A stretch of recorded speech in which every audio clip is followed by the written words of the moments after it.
สวัสดีครับพวกผมคิมนะครับอยู่ในช่องอภินันท์คิมนะครับวันนี้มารีวิวของเล่นแต่ขนมนะครับเป็นออเดนย่านะครับเป็นการ์ดเซนเซียนะครับ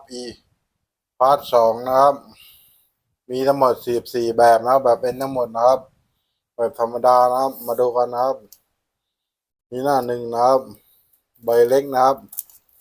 หน้าสองนะครับหน้าสามนะครับ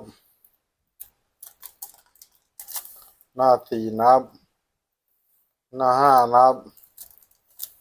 หน้าหกนะครับหน้าเจ็ดนะครับหน้าแปดนะครับหน้าเก้านะครับหน้าสิบนะครับ